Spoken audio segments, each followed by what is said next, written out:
ከሰት አየንታ ለዋቢነ አብር አየንተ ህሊናነ ከመንለቡ አንዱ መጻሕፍትከ አረጋዊ መንፈሳዊ ጌታዬ መድኃኒቴ ኢየሱስ ክርስቶስ የእግዚአብሔር አብ ልጅ መጻሕፍትን በምናነብበት ጊዜ መጻሕፍትን በምንቀምጥበት ጊዜ አይነ ልቦናችንን አብራለን፣ አይነ ልቦናችንን ግለጥልን። አረጋዊ መንፈሳዊ እየተወደዳችሁ ካህናት፣ የእግዚአብሔር አገልጋዮች፣ የቤተክርስቲያን ልቆች፣ ሊቀ ማእምራን እንግዲህ የሰማችሁ ለመጥራት ገና ብዙ ማጥናት ይጠይቀኛል። ሊቀ ማእምራን መላከ ሰላም ትጉሃን፣ እንዲሁም ደግሞ አባቶች፣ ካህናት፣ አገልጋዮች፣ የእግዚአብሔር ቤተሰቦች፣ የሰንበት ትምህርት ቤት ወጣቶች፣ ሕፃናት፣ ወጣቶች፣ አረጋውያን፣ እግዚአብሔርን የምትወዱ ምዕመናን በጠቅላላ እንደምን አረፈዳችሁ። ቸርነት የባህሪ የሆነ አምላካችን እግዚአብሔር ለዚህ ሰዓት ስላደረሰን ስሙ የተመሰገነ ይሁን። ዘመን ገለገጽ ርእዮ ቅድሜክሙ፣ በፊታችሁ ያለውን ተመልከቱ። ቅዱስ ጳውሎስ በሁለተኛ ቆሮንቶስ ምዕራፍ 10 ከቁጥር 7 ጀምሮ እስከ 21 ድረስ ለሁላችን ለክርስቲያኖች የሚሆነውን የሚጠቅመውን ነገር ይነግረናል። ዘመን ገለገጽ ርእዮ ቅድሜክሙ፣ ከፊታችሁ ያለውን ተመልከቱ። በዚሁ ምዕራፍ ላይ ቅዱስ ጳውሎስ ሲያስረዳን ክርስቲያኖች በክርስቲያናዊ መንፈሳዊነት ተቃኝተው ራሳቸውን እግዚአብሔር እንዲያስገዙ እንዲሁም ደግሞ በዓለም ላይ መውጣት መውረድ ስላለ ጥፋት ካለ ጥፋትን አምኖ ወደ እግዚአብሔር እንዲቀርቡ ራስን ለመመርመር ደግሞ ቁርጠኛ እንዲሆኑና ትምክህትን ሁሉ በእግዚአብሔር ላይ እንዲያደርጉ የሚመካ ቢኖር በእግዚአብሔር ይመካ ስለሚል ይህንን ምክንያት አድርጎ ይህንን ሁለተኛ ቆሮንቶስ ላይ ምዕራፍ 10 ጀምሮ ምዕራፍ 10 ላይ ያለውን ከቁጥር 7 ጀምሮ ያለውን ኃይለ ቃል ያስረዳናል። ቅዱስ ጳውሎስ አስቀድሞ ይህንን ነገር ሲያነሳ ይህንን ምዕራፍ ስንመለከት ከቁጥር 1 እስከ 6 ያለው ቃል ክርስቲያኖች ራሳቸውን በሚገባ እንዲመረምሩና ወደ እግዚአብሔር እንዲቀርቡ መንፈሳዊ የሆነውን ነገር እንዲይዙ ይህ ዓለም የሚያልፍ ስለሆነ ከማያልፈው ዓለም ጋር እንዲገናኙ እዚያውም ደግሞ ከቁጥር 7 እስከ 18 ያለውን ደግሞ መንፈሳዊው የሆነው ዓለም እኛ ከምናስበው አሁን በምድር ላይ ከምናስበው ነገር የረቀቀ ከመሆኑ የተነሳ ለዛ ዝግጁ ሆነን በዓለም ላይ ካለን ግዙፍ የሆነውን ዓለም በምንኖርበት ጊዜ ሊገጥሙን የሚችሉትን ነገሮች ሁሉ እያለፍን በእግዚአብሔር ኃይል ለረቂቋ ዓለም እግዚአብሔርን ለምታስተዋውቀው ወይ ደግሞ ቤተክርስቲያን ብለን በምንጠራት ጊዜ በጽንሰ ሀሳብ ደረጃ ወይም ደግሞ ራሱን የቻለ መንግስተ እግዚአብሔር ነው የምትባለው በዓለመ መላእክት ያለችዋ የእግዚአብሔር መንግስት ለዛ ዝግጁ እንዴት መሆን እንዳለብን አስቀድሞ ይነግረንና መልሶ ምን ይለናል? ለዚህ ሁሉ ግን ነው የሚለው ከፊታችሁ ያለውን ተመልከቱ። ስለዚህ የእግዚአብሔር ሰዎች ከፊታቸው ምንድነው ሊኖር የሚገባው የሚለውን አጠር ባለ መልኩ ማየት አለብን ማለት ነው። ቅዱስ ጳውሎስ የሚመክረው በዓይናችሁ ፊት ያለውን ተመልከቱ፣ በፊታችን ያለውን ነገር ተመልከቱ። ከፊት ያለውን ለማየት የኋላውን ማጥናትም ይጠይቀናል። ቅዱስ ጳውሎስ የእግዚአብሔር ቃል በእምነት እንድንገነዘብና በእምነት ውስጥ ደግሞ እውነትን፣ ሰላምንና ፍቅርን እንዲሁም ደግሞ ሁልጊዜ ሰብአዊነትን መያዝ እንዳለብን ይነግረናል። ሁልጊዜ የማይረሳውና የፍትሕ መምህር የሆነው ቅዱስ ዮሐንስ አፈወርቅ የ5ኛው ክፍለ ዘመን ታላቅ የቤተክርስቲያን አባት ሲናገር አንተ ለድሃው ስትሰጠው ጎጡን፣ ጾታውን፣ ሌላው ይቅርና ሃይማኖቱን ብለህ አትስጠው፣ ነገር ግን ስለ ክርስቶስ ብለህ ብቻ ስጠው ብሎ ይነግረናል። ይህም ማለት ሰብአዊነት አንግሰን መኖር እንዳለብን ነው የሚነግረን። በዚሁ ዘመን ላይ በአምስተኛው ክፍለ ዘመን ላይ የነበረው ታላቅ የቤተክርስቲያን አባት አምብሮስ ዘሚላን የተባለው አባት ነው ሲናገር ለዳው በምትሰጥ ጊዜ የራሱን ነው የምትሰጠው፣ የራስህ አይደለም። ምክንያቱም ይህች ዓለም የተፈጠረችው በጋራ እንድንኖርባት ነው፣ ለሀብታሞች ብቻ አይደለም ለሌሎችም ጭምር እንጂ ብሎ ይነግረንና መንፈሳዊውን የሆነውን ሕይወት ከመንፈሳዊ ፍት ጋር በማያያዝ ያስተምረናል ማለት ነው። ስለዚህ ከፊታችን ሊኖር የሚገባውን ነገር ቅዱስ ጳውሎስ በመጀመሪያው ክፍለ ዘመን ላይ የእግዚአብሔር ቤተሰቦች ምን ማየት እንዳለባቸው ከፊታቸው ማስቀመጥ ያለባቸውን ነገር አስቀድሞ የነገረን በዚሁ ምዕራፍ ላይ በመንፈሳዊ ክርስቲያናዊነት መንፈሳዊ ኦርቶዶክሳዊ መንፈሳዊነት ማለት ነው። መንፈሳዊነት ላይ ራስን ዝቅ በማድረግ ለሌሎች ሰዎች ምሳሌ መሆን እንዳለብንም ያስረዳናል። መንፈሳዊ በሆነው ክርስቲያናዊ ሕይወት ላይ ራሳችንን እንዴት አድርገን ከፊታችን የሚቀመጠውን ነገር ማረም እንዳለብን ያስረዳናል። ሶስተኛ መንፈሳዊ ክርስቲያን በተለያየ መልኩ የጠፋውን ነገር ሁሉ ፈልጎ ለማስተካከል ዝግጁ መሆን እንዳለበት ከቁጥር 12 እስከ 16 ላይ ያስረዳናል። ስለዚህ እግዚአብሔር ቤተሰቦች በመንፈሳዊ ክርስቲያናዊነት ምን ጊዜም በእግዚአብሔር መመካት እንዳለብን ነው የሚነግረን። ሰው በምድር ላይ ብዙ ነገሮች ይገጥሙናል። ከፍታ አለ፣ ዝቅታም አለ፣ መውጣት አለ፣ መውረድ አለ። በዓለም ላይ እንዳገኙ ማጣትም አለ፣ ያጡትም ደግሞ ያገኛሉ። በእግዚአብሔር መንግስት ግን ማጣት የለም። ይህ ምናልባት ረቂቅ ከመሆኑ የተነሳ ብዙ ጊዜ ለሕሊናችን በጣም ይከብድ ይሆናል። ነገር ግን የእግዚአብሔር መንግስት የሚያጽናና ነው። የእግዚአብሔር ቃል አጽናኝ ሆኖ እናገኘዋለን።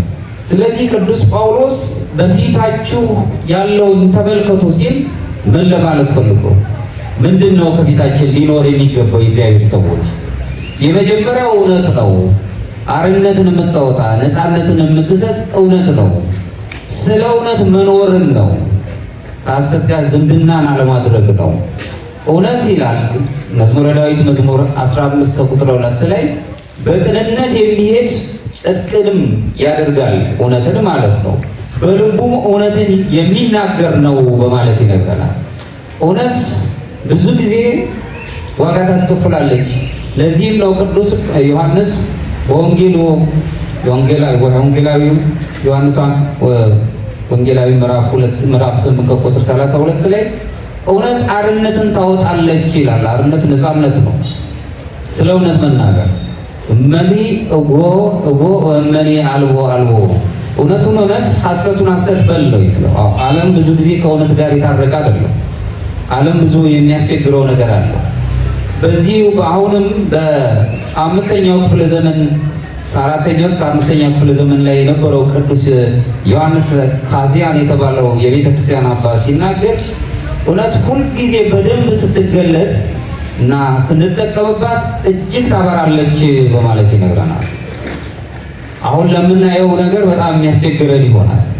እውነት ወደ ስኬታማ ተግባር የምታመራ ልዩ ዋጋ ያላትን መሳሪያ ናት።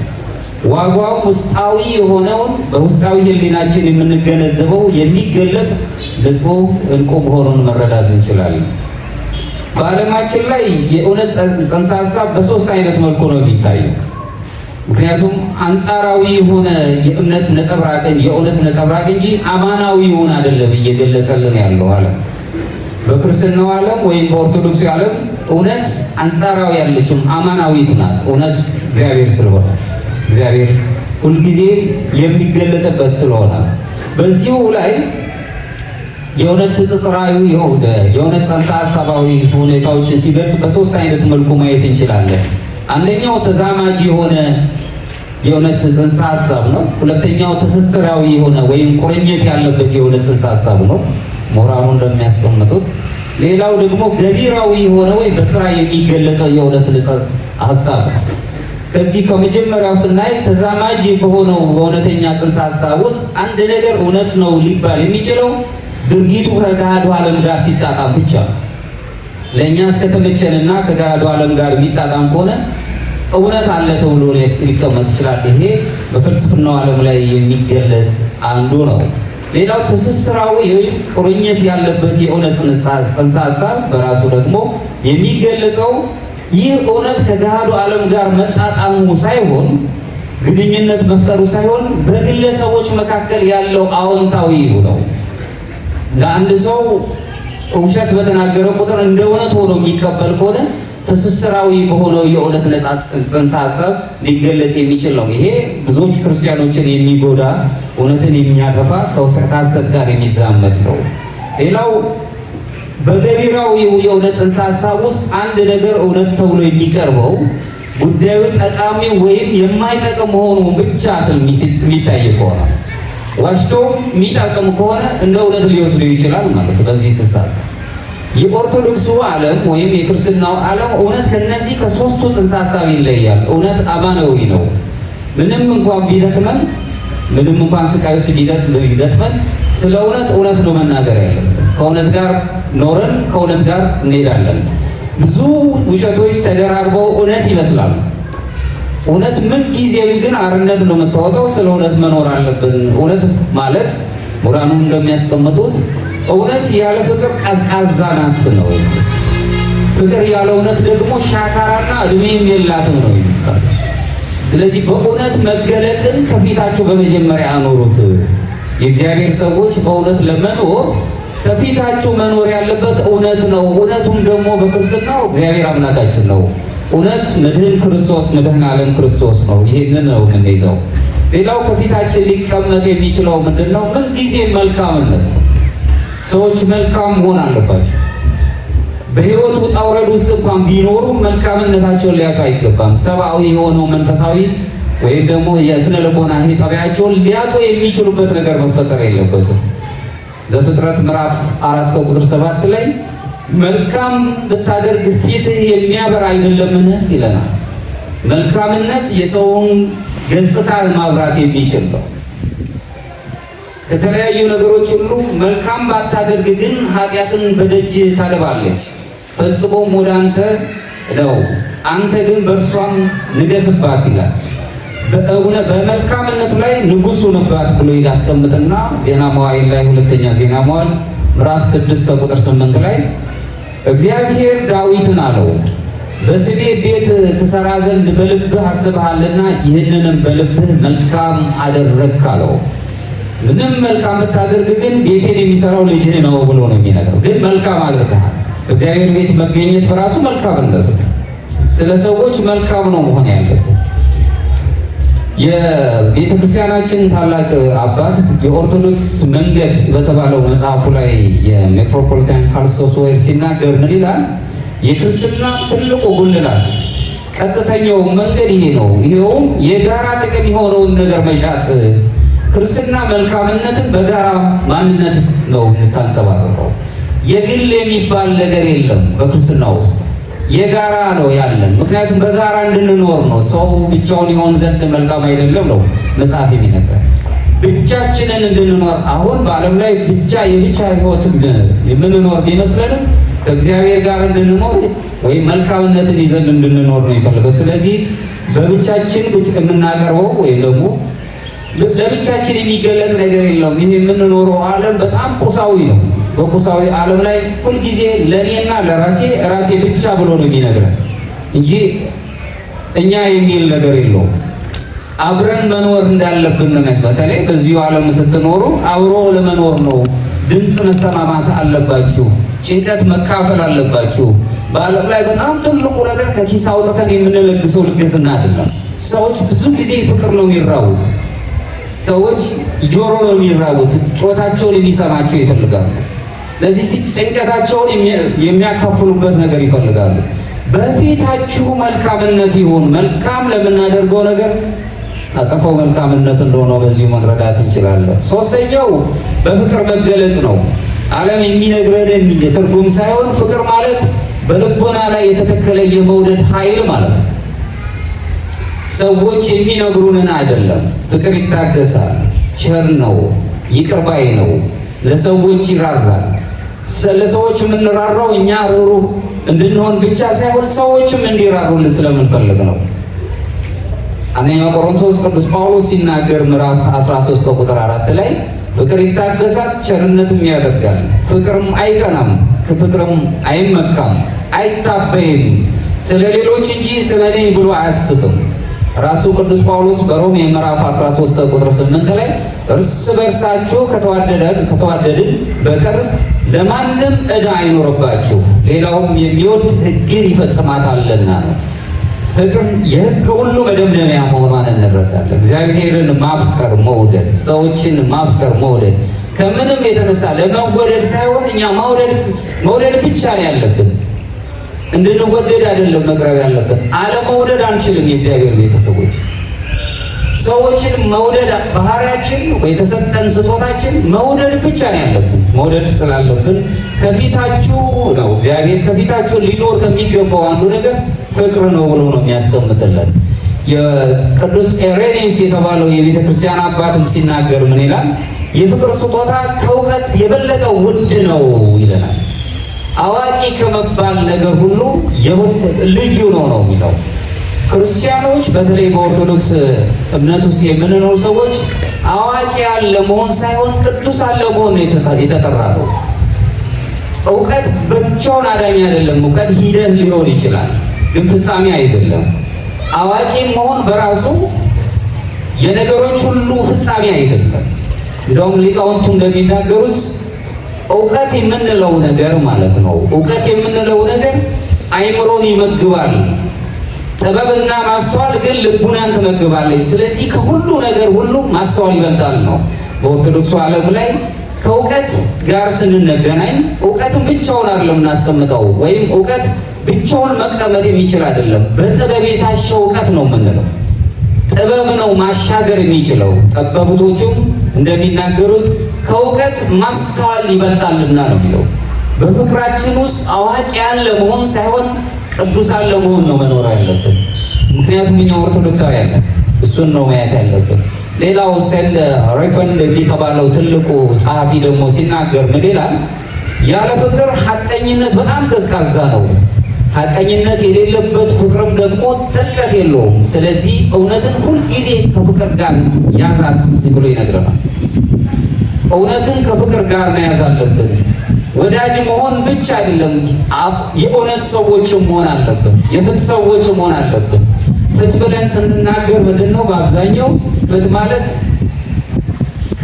ሐሰትንና እውነትን ለይቶ ማስቀመጥ ማለት ነው። ኢትቤት ፍትሐ ነዳይ ወይትአምፅ በፍትህ ነው የሚለን መጽሐፉ። የድሃውን ፍርድ አታጣም፣ ፍርድም አታጓድል ነው የሚለን። በዓለም ላይ ከፍና ዝቅታ አለ። አሁን ሁላችንም እንደምናየው ሁላችንም ትጋሩኛላችሁ ብዬ አስባለሁ። ብዙ ጊዜ ምሁራን የሚጨቃጨቁበት በዓለም ላይ አንዱ ትልቅ አንዱ ትንሽ የሆነበት ሚስጥሩ ምንድን ነው ሲል አንዳንዶቹ በዓለም ላይ ያለው የማህበረሰብ አገዛዝ ወይም ፖለቲክስ የምንለው ነገር የመዋቅሩ ሂደቱ የፈጠረው ነው ብሎ ያስቀምጣሉ። የነገረ መለኮት ምሁራን ግን በዓለም ላይ የአንዱ ትንሽና ትልቅ የመሆን ትልቁ ሚስጥር የፍቅር ማጣት ወይም የፍቅር መጥፋት ነው ብሎ ነው የሚያስቀምጠው። ሰዎች የሚዋደዱ ከሆነና የሚነጋገሩ ከሆነ የጎደለውን ነገር እየሞሉ ይላሉ። ምክንያቱም ጥለናት የምንሄዳት ዓለም ነው ያለችው። አንዳችን በአንዳችን ውስጥ እንኖራለን። ብቻችንን አይደለም፣ መስታወቶች ነን፣ መጽሔቶች ነን ሁላችንም። በዚህ ዓለም ውስጥ ስንኖር ሁልጊዜ አፍቃሪ ወዳጅ ብቻ ነው መሆን ያለብን። ምክንያቱም የእግዚአብሔር ልጆች ነን። እሱ ሲወደን የኖረው እኛም ደግሞ ሰዎችን መውደድ ብቻ ነው ያለብን። እሱን አለማድረግ አንችልም። ሌላ ቦሪስ የተባለውም ሰው ቅድም እንደተናገርኩት እውነት ያለ ፍቅር ቀዝቃዛ ሻካራ ናት፣ ፍትም ይጎለዋል። ፍቅር ያለው ያለ እውነት ደግሞ ቋሚነት፣ እርጋታም እድሜም የለውም በማለት ነው ነገር ፍቅርን ብቻውን በመግለጽ አፋዊ በአፎሙ ይድሩ ወበልቦሙ ይረግሙ፣ በአንደበታቸው ይመርቃሉ እንዲሁ ደግሞ በልባቸው ይረግማሉ። በአንደበት የአንደበት ብቻ የፍቅር ሰዎች መሆን የለብንም። በፊታችን ሊኖር የሚገባው ፍቅር ሁልጊዜ መፍጠት የምንችለው ውስጣዊውንም ውጫዊውንም የሆነ መግለጽ ነው ያለ። ሰውን መውደድ ብቻ ነው ያለበት። ሰዋዊ በየትኛውም መልኩ ማንኛውንም ሰው መውደድ ነው ያለበት። መድህን ክርስቶስ የዓለም መድኃኒት ነው የተባለው አምላካችን። እንግዲህ ሶስተኛው በእግዚአብሔር ፊት ለመቆም በፊታችን ሊኖር የሚገባው አንዱ ፍቅር ነው። ሌላው ሰላም ነው። ሰላም ከውስጥ ነው የሚጀምረው፣ ከራስ ነው የሚጀምረው። የሰላም ሰዎች መሆን፣ ራስን ማዳመጥ፣ ወደ ልቦናችን መመለስ፣ እምተናብቡ ይሄ ይሳርመሞ ከመናገር ዝምታ ይሻላል። ምክንያቱም ባለመናገር ውስጥ ብዙ ንግግር አለ። ብዙ አሁን በውስጣችሁ የሚያስጨንቃችሁ ነገር ሊኖር ይችላል። ባለመናገር የሰው ልጅ ንግግሩ የሚታወቀው ከአንደበቱ አይደለም ከአይኑ ነው። አይኑ ውስጥ ብዙ ንግግር አለ። አይናችን ውስጥ ብዙ የሚያስጨንቅ ነገርም ካለ ያስደሰተንም ነገር ካለ እናያለን፣ እንገነዘባለን። ስለዚህ ባለመናገራቸው ያልተናገሩ እንዳይመስላችሁ፣ ባለመናገር ውስጥ ብዙ የመነጋገር ጠባዮች እንዳሉ መረዳት እንችላለን። ሰላማችንን መያዝ አለበት። ሰላማችን አምላካችን ኢየሱስ ክርስቶስ ነው። ሰላም የልብ ጸጥታ ነው። በውስጣችን በተለይ በኦርቶዶክሳዊ መንፈሳዊነት ትምህርት ውስጥ የሁለተኛው የመጀመሪያው ደረጃ መንፈሳዊነት የሚለካው ንጽሐ ሥጋ ነው። በንጽሐ ሥጋ ሕይወት ውስጥ በምድር ላይ ያሉትን ቁሳዊ የሆኑ ጠባዮቻችንን ሁሉ ጥለን ወደ ንጽሐ ነፍስ እንቀርባለን። በዚህ ውስጥ የምንጀምረው በመጀመሪያው ሰዓት ላይ በእምነት እንጀምራለን። እምነታችን በእምነት ነው መንፈሳዊነታችን የምንጀምረው። ይህ እምነታችን እግዚአብሔር ወደ መፍራት ያቀርበናል። እግዚአብሔርን በፈራን ቁጥር ደግሞ አንደበቶቻችንን ሁሉ ምንገራበት፣ ክፉ ሀሳቦቻችን ሁሉ ምንጥልበት ራስን መቆጣጠር ወደሚለው ራስን መግዛት ወደሚለው ጠባይ እናድግና ወዲያውኑ እግዚአብሔር ጥሩ ጠባያቻችንን ወደ ክፉ ነገር ወደ ሰራንበት ነገር እንዳለመመለስ በንስሐ በመጸጸት እንቀርባለን። ይሄ የመጀመሪያው ንጽሐ ሥጋን የሚመለከት ነው። ሁለተኛው ግን ንጽሐ ነፍስ ተብሎ ይጠራል። እዚህ ቦታ ላይ ስንደርስ ከእውነት ጋር ነው የምንታረቀው ከእግዚአብሔር ጋር። እንደውም ንጹሕ ጸሎት የሚባለው የሚቀርብበት ጊዜ ይሄንን ነው። ሁልጊዜ በዚህ ወቅት ውስጥ ሳለን ከእግዚአብሔር ጋር እንነጋገራለን። ንጽሐ ነፍስ ላይ ደርሰናል ብለን ግን አንጨርስም። ንጽሐ ልቦና ላይ መድረስ አለብን። ንጽሐ ልቦና እግዚአብሔርን ወደ መምሰል የሚያመጣል ነው። ሱታፊ አምላክ ማግኘት የምንችልበት ወይም አማልክት ዘበጸጋ የምንሰይ የተሰራ ነው። ለዚህ ነው የተፈጠርነው። ለዚህ ነው ክርስቲያኖች እኛ እንዲሁ ተበትነን እንድንቀር ሳይሆን የእግዚአብሔርን መንግሥት እንድንወርስ ሱታፊ አምላክ የእግዚአብሔር ልጆች ለመሆን ነው የተፈጠርነው። ያንን የምናገኝበት ነው። ስለዚህ በሰላም ሕይወታችንን እንገዛለን። ዘኍልቍ ላይ ኦሪት ዘኍልቍ ምዕራፍ 6 ከቁጥር 26 ላይ እግዚአብሔር ፊቱን ወደ እናንተ ያንሳ ሰላምህንም ይስጣችሁ በማለት ይነግረናል። ከእግዚአብሔር ጋር በሰላም የሚኖር ሰው ሰላምን ያገኛል። ሰላም ከውስጣችን ነው የሚጀምረው። መዝሙረኛው ዳዊት በመዝሙር 34 ከቁጥር 14 ደግሞ ከክፉ ሽሽ መልካምም አድርግ ሰላምንም እሻት ተከተላትም በማለት ይነግረናል። ለሌሎች ሰላም ከመስጠታችን በፊት በመጀመሪያ ሰላማውያን መሆን አለብን። ከፊታችን ሊኖር የሚገባው ሰላም ነው። ሰላማውያን መሆን አለብን። ሰላም ሲኖር ፊታችን ይበራል። ውስጣችን ቢያጣም ሀገር ብንለቅም የምንወደውን አካባቢ ብናጣም የምንወዳቸው ቤተሰቦቻችን ሁሉ ባናገኝም አሁን ሰላማውያን ከሆንን የሰላም አምላክ ደግሞ ለእኛ የምንፈልገውን ነገር መስጠት የሚችል ነው። የታመነም አምላክ ነው። ሌላው ዮሐንስ በወንጌሉ ምዕራፍ 14 ከቁጥር 27 ላይ ሰላምን እተውላችኋለሁ፣ ሰላሜንም እሰጣችኋለሁ። እኔ የምሰጣችሁ ዓለም የሚሰጣችሁ አይደለም። ልባችሁ አይታወክ፣ አትፍሩም በማለት ይነግረናል። በምድር ላይ ያለው ሰላም ፍጹም አይደለም፣ በሆነ ወቅት ላይ የሚቀየር ነው። በእግዚአብሔር መንግሥት ያለች ሰላም ግን ዛሬ ተሰጥቶን ነገ የሚወሰድ አይደለም፣ ዘላለማዊ ሰላም ነው። ስለዚህ ክርስቲያኖች በመካከላችን ሊኖር ወይም በፊታችን ሊኖር የሚገባው ትልቁ ነገር አንዱ ሰላም ነው ማለት ነው። በደንብ አድርገን እንይ። የመጀመሪያው ያነሳ ነው ሰላማችን፣ ፍቅራችን፣ መልካምነታችንና እውነት፣ እነዚህ ሁሉ ለእግዚአብሔር የሚቀጸሉ የባህሪው ገንዘቡ ናቸው። እግዚአብሔር እውነት ነው። እውነትም መንገድም እግዚአብሔር ነው። እኛን በእውነት እንድንኖር ነው የሚፈልገው። እግዚአብሔር መልካም ነው። የእግዚአብሔር ሰዎች ሁላችንም እግዚአብሔራውያን መልካሞች እንድንሆን ነው አምላካችን የሚፈልገው። መልካምነት በያዝናቸው በጥቃቅን ነገሮች መገለጽ ይችላሉ። እግዚአብሔር ፍቅር ነው።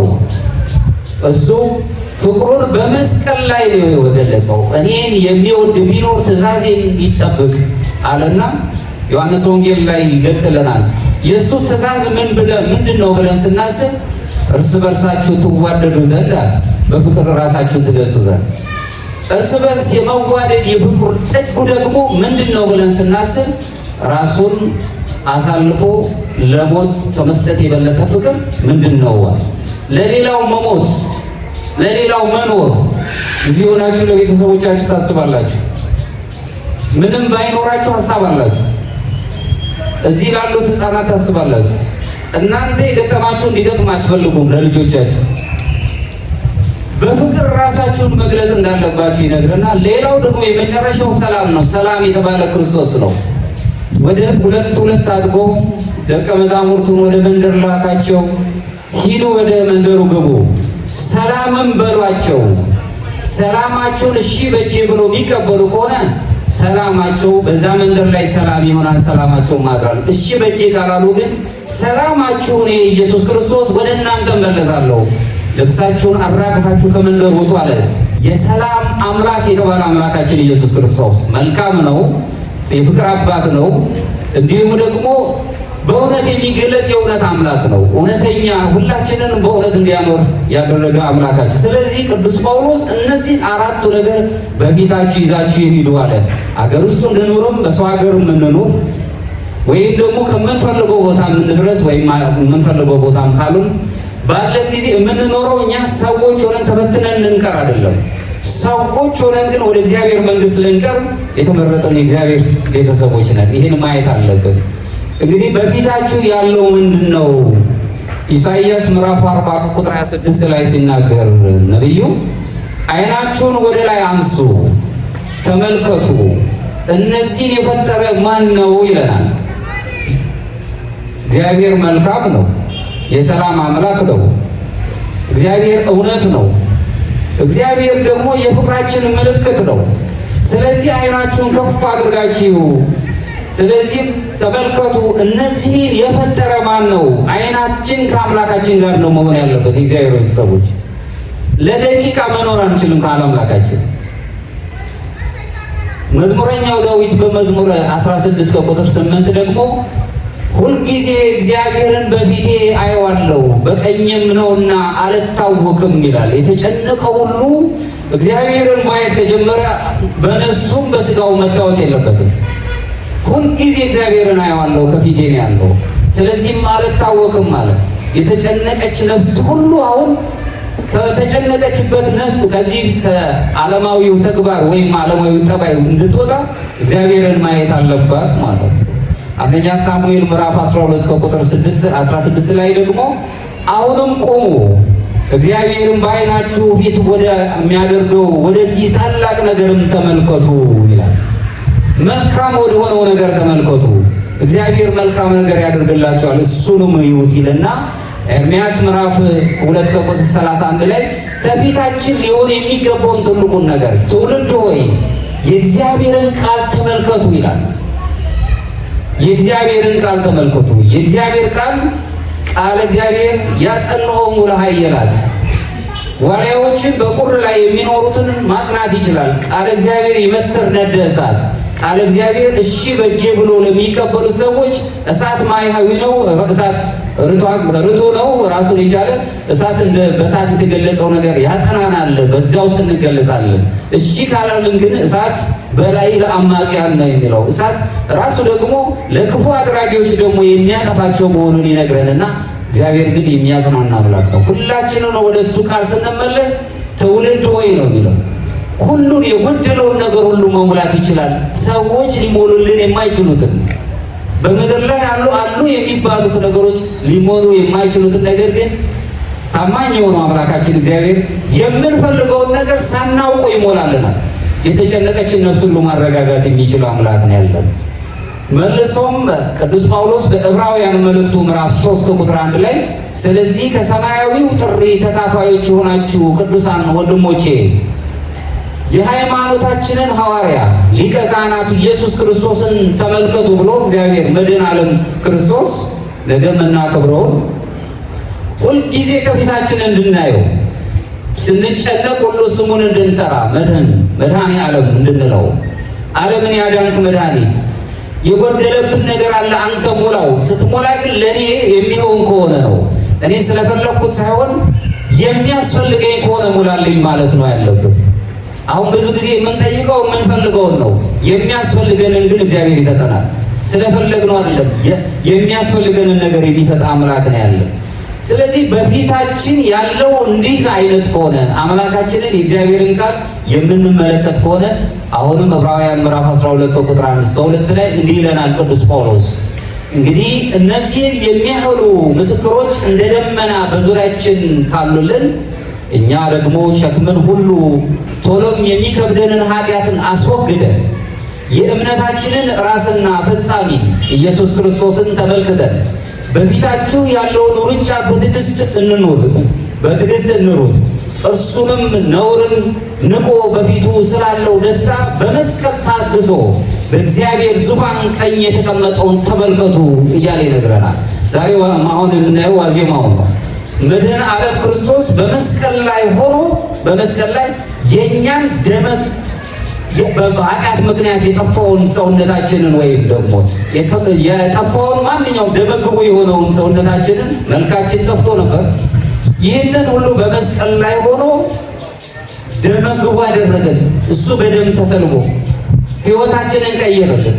ስለዚህ በፊታችሁ የሁሉ ነገር ምልክት የሆነውን ሰላም አምላክ፣ የፍቅር አባት፣ ደገኛ፣ ሁሉን ነገር ማድረግ የሚችል የእውነት መገለጫ የሆነውን አምላካችሁን ከፊታችሁ አድርጉ።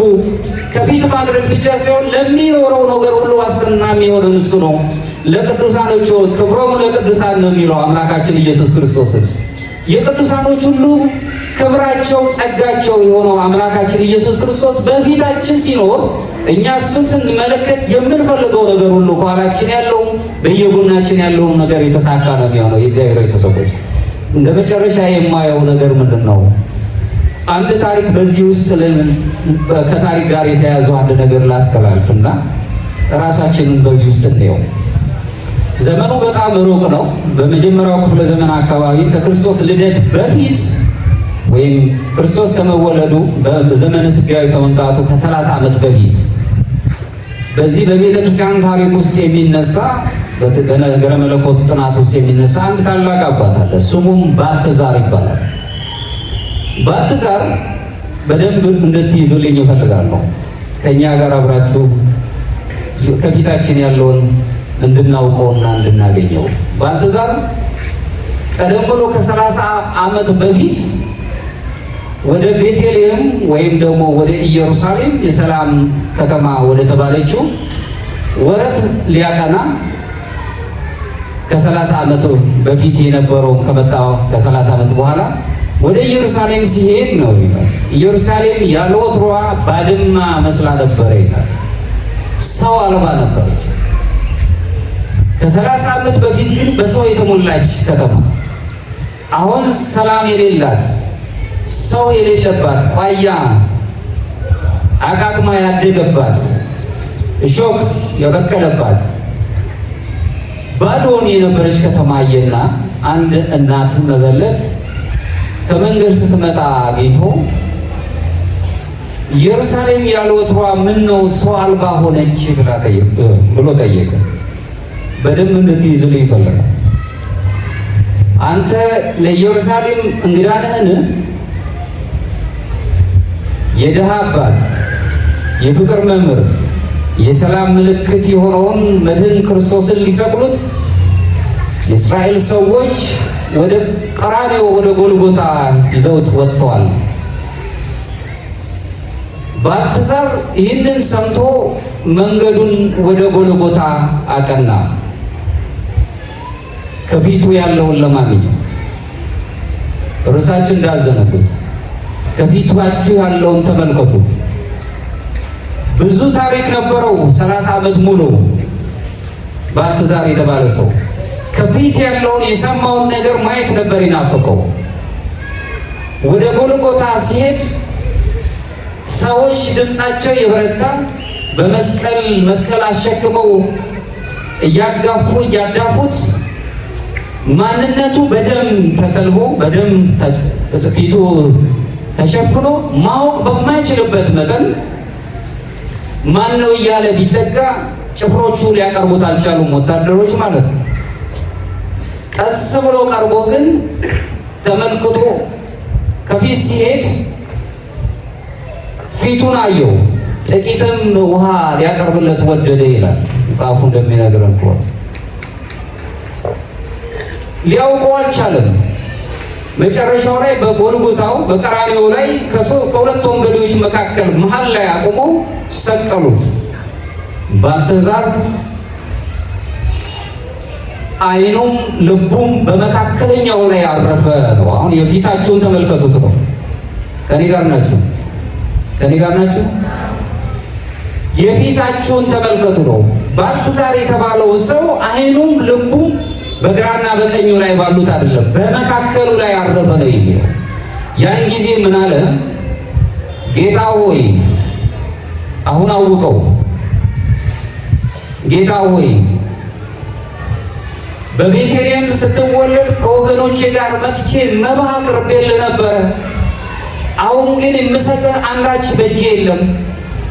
ዛሬ ያን ጊዜ ሰጠው መባ ሳይሆን ማቀርቦ ራሴን ሰጠው ብሎ ተንበርክኮ ሰገደ ነው የሚለው። በፊታችን ያለውን አምላካችን ስናገኝ ነፍሳችን ትንበረከካለች። ልብ በሉ። ኢየሩሳሌም ያለ ወትሯ ባድማ ነበረች። ምክንያቱም ኢየሩሳሌም ማለት የሰላም ከተማ ማለት ነው። ሰላሟን ኢየሱስ ክርስቶስን አሳልፋ ሰጥታ ነበር። ስለዚህ ሰላም አልነበራትም። መድህን ክርስቶስ የፍቅር ደገኛ የሆነው የፍቅር አባትን አሳልፋ ሰጥታ ነበር። ሰው አልባ ነው የሆነችው። እግዚአብሔር የሌለበት ከተማ ብቻውን ነው የሚናኘው። ከተማ መሆን አይችልም። ቤታችን እግዚአብሔርን ካጣ ቤት ሊሆን አይችልም። የምናስበው ሀሳብ እግዚአብሔር ሊኖርበት ይገባል። የድሃ አባት ነው ያለው። የድሃ አባት ለተራቡት ሁሉ ምግብን ሲሰጥ የነበረ አንዳች ያላችሁ የሚቀመስ ጥቂት ዓሣ ጥቂት እንጀራ እሱን አበርክቶ ሲመግባቸው የነበር የድሃ አባት፣ ለታመሙት ሁሉ ፈውስን ሲሰጥ የነበረውን አባት ወስደው ሊሰቅሉት ወደዛ ወደ መንገድ ወጥቷል አሉት። የድሃ አባት የኛ አምላክ የድሃዎች ሁሉ አባት ነው። በስደት ለሚኖሩት ሁሉ አባት ነው። ለመጻተኞች አባት ነው። የሚያጽናና አባት ነው ያለው። መንገዱን ምንድን ነው ያደረገው? መልሳም እቺው መበለት የተናገረችው የፍቅር መምህር ነው ያለችው። ፍቅርን የተማርነው ከአምላካችን ነው፣ ከሰዎች አይደለም። የእግዚአብሔር ቤተሰቦች የመውደድን ጥግ የተማርነው ከአምላካችን ከመድኃኒታችን ከኢየሱስ ክርስቶስ ነው። ሰዎች ስለነገሩን አይደለም። የመውደድን ልክ ያሳየን መስቀል ላይ አድሮ ነው። ለሁላችን ደሙን አፍስሶ ነው። የፍቅር መምህር፣ ፍቅርን እንዴት መተርጎም እንዳለብን ያስተማረን አምላክ መንገዱን ወደ ጎልጎታ ነው ያደረገው። ይህንን የፍቅር አምላክ፣ የፍቅር አባት፣ የድሃ አባት፣ የሰላም ሁሉ አለቃ፣ የሰላማችን ሁሉ አባት የሆነውን ክርስቶስን ለማግኘት ወደ ጎልጎታ ነው መሄድ ያለብን። እኛም ጎልጎታ እንዲሁ ነገሮች ሁሉ በተለያዩ ነገሮች የሚሳኩ አይደሉም። ውጣ ውረድ አለበት፣ መከራ ስቃይ አለበት። እግዚአብሔርን ለማግኘት መድህን ክርስቶስን ስለኛ ስቃይ ተቀበለ። ስለ መቁሰላችንም ስለ ኃጢአታችን እሱ የእኛን ሁሉ በደል ተሸከመልን። ኢሳይያስ እንደሚነግረን ከሆነ በሱ ቁስል እኛ ሁላችን ተፈወስን። መድህን ክርስቶስ ይህንን አደረገ። ከዛ በኋላ ዓይኑም ልቡም በመካከለኛው ላይ ያደረ ነው የሚለው። የእግዚአብሔር ቤተሰቦች የእኛስ ዓይን የት ጋር ነው ያለው ነው? ምን ላይ ነው እያየን ያለ ነው? ምንድን ነው ሀሳባችን ያለው?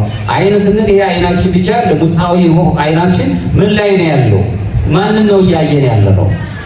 ይህንን ነው ማሰጋት። ምንም ከሀገር ብንወጣ ወይ ከምንፈልገው ከማናስበው አካባቢ ርቀን ብንሆንም እኛ ሰዎች ሆነን ነው የተፈጠርነው።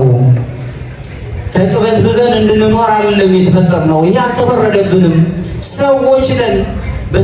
በሰውነት የምንገለጽ ሆነ ለእኛ ሁሉ የታመነ አምላክ ነው ያለን። ልባችንም ዓይናችንም በመካከለኛው ላይ ነው ማረፍ ያለበት። ራሱንም ሰጠው አለ፣ ተንበረከከ። እዚሁ ላይ ተመልከቱ። ያን ጊዜ መባ፣ አሁን ዕጣን፣ ጧፍ፣ ዘቢብ፣ የተለያዩ ነገሮች ወይም ራሳችሁ ጥላ ልታመጡ ትችላላችሁ። ከዛ የበለጠው ስጦታ ግን ራሳችሁን መስጠት ነው። ራስን መስጠት፣ ራስን ወደ እግዚአብሔር ማቅረብ። ወደ እግዚአብሔር ስናቀርብ አሁን ኦርቶዶክሳዊነት የሚስጥራት ተካፋዮች መሆን ነው የሚጠይቀው። በቤተ ክርስቲያናችን ውስጥ 7 ምስጢራት አሉ። ክርስቲያኖች የሚዋሃዱበት እግዚአብሔርን ወደ መምሰል የሚመጡበት በመጀመሪያ በጥምቀት እንጀምራለን።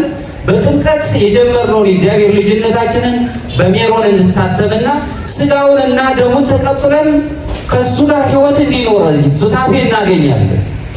ይህንን ማድረግ ስንችል ነው። ይሄ ደግሞ ጊዜ፣ ገደብ፣ እድሜ ወይም ጾታ፣ ወቅት የሚለየው አይደለም። ሁልጊዜ የዕለት እንጀራችንን ስጠን ነው ይላል ክርስቶስ። የዕለት እንጀራችንን ስጠን ብለን ነው የለመነው። የዕለት እንጀራችን ስጋውን ደሙን በልተን ዘላለማዊ ሕይወት አግኝተን ወደ ዘላለማዊ ሕይወት ወይም ሱታፌ አምላክ አግኝተን መኖር ነው። ስለዚህ የባልትዛር ሕይወት ለእኛ ሊሆን ይገባል ማለት ነው። አይናችንም ልባችንም የት ነው ያለው? እሱን ማየት አለብን። እዚሁ ላይ እንደማጠቃላይ የማየው ለአይናችንና እንዲሁም ለአይኖቻችን ለአይናችን ሁሉ ሽፋሽፍ የሚሆኑ ልናያቸው የሚገባውን ምሳሌ ምዕራፍ 4 ከቁጥር 25 ላይ ጠቢቡ ሰለሞን ሲናገር ምን ይላል? አይኖችህን አቅንተው ይዩ፣ ሽፋሽፍቶችህም በቀጥታ ይመልከቱ። ምንም ነገር አያስፈልጋቸው። እግዚአብሔርን ማየት፣ እግዚአብሔር አለ። እግዚአብሔርን ማየት። እግዚአብሔርን እንዴት ነው የምናየው? ሙሴ ቅዱስ ጎርጎርዮስ ዘኔሳ የተባለው አባት ሲጽፍ የሙሴን የሕይወት ታሪክ የጻፈበት ድርሰቱ ላይ ሲናገር ምን ይላል? ሙሴ ወደ ሲና ተራራ የቃል ኪዳኑን ታቦት ለመቀበል ሲወጣ በመጀመሪያ የተራራው ግርጌ ላይ ሲደርስ ብርሃን ታየው ነው የሚለው። ብርሃን ታየው። በዛ ብርሃን ውስጥ ነው እንግዲህ እግዚአብሔር የተራዳው። ብርሃን ታየው። ያ ደረጃ የንጽሐ ሥጋ ምሳሌ ነው ብሎ ነው ያስቀመጠው። ሁለተኛው ደረጃ ላይ ግን የተራራው አጋማሽ ቦታ ላይ ሲደርስ ግን ደመና ወይም ጨለማና ብርሃን የተቀላቀለበት ደመና ታየ ይላል። በዚህ ውስጥ ሆኖ እግዚአብሔር ተነጋገረው። እዚህ ውስጥ ሆኖ እውነትን ፈልጎ ሙሴን ተነጋገረው ነው ይላል። መጨረሻው ላይ ይሄኛው ቦታ ላይ ንጽሐ ነፍስ ምሳሌ ነው። ንጽሐ ልቦናው ግን መጨረሻው ጫፍ ላይ ሲደርስ ግን ድቅድቅ ያለ ጨለማ ታየው ነው የሚለው። ምክንያቱም የእኛ የአይናችን ብርሃንና የፀሐይ ብርሃን መዋሃድ ካልቻሉ ማየት አንችልም። ማየት ባለመቻላችን ግን ማየት ተስኖናል ማለት አይደለም። የአይናችን ብርሃን ለፀሐይን የማየት አቅም መጠኑ የተለካል። እግዚአብሔርን ማየት ስላልቻለ ድቅድቅ ጨለማ ታየው። ወይም ደግሞ ራሱን እንደሚናገረው ከሆነ ዲቫይን ዳርክነስ ነው የሚባለው። ይህም መንፈሳዊ በሆነው ሂደት ድቅድቅ ያለ ጨለማ ታየው። ይሄ ደረጃ ንጽሐ ልቦና ምሳሌ ነው። የንጽሐ ልቦና ምሳሌ ደግሞ የመጨረሻው እግዚአብሔርን ፈልገን የምናገኝበትና ከእግዚአብሔር ጋር የምንኖርበት መሆኑን ነው የሚነግረን። ስለዚህም ነው ልባችንም ደግሞ ምሳሌው ሲናገር ምዕራፍ 4 ከቁጥር 23 ላይ አጥብቀህ ልብህን ጠብቅ የሕይወት መውጫም ከእርሱ ነውና ይላል። አይን ብቻ አይደለም፣ ልባውያንም መሆን አለብን፣ አዋቂያንም መሆን አለብን።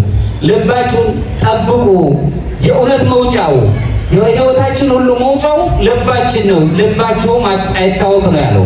በየትኛውም ዓለም ላይ ብንኖር የምንጽናና ነው መሆን ያለበት። አንደበቶቻችንም ደግሞ የታረሙ መሆን አለባቸው። ሲም እግዚኦ አቃቢ ለአፉየ ልበ አምላክ ዳዊት ሲናገር ለአንደበቶቼ ጠባቂ ይዘዝለት፣ ለአንደበቴም ጠባቂ ይዘዝለት።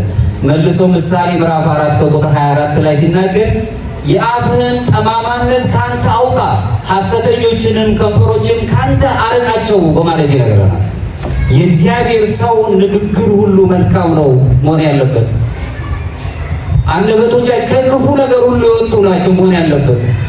ምንም እንኳን ዓለም የሚያስት ቢሆንም ማለት ነው። ከንፈሮቻችን፣ እግሮቻችን ራሳቸው የታረሙ መሆን አለባቸው።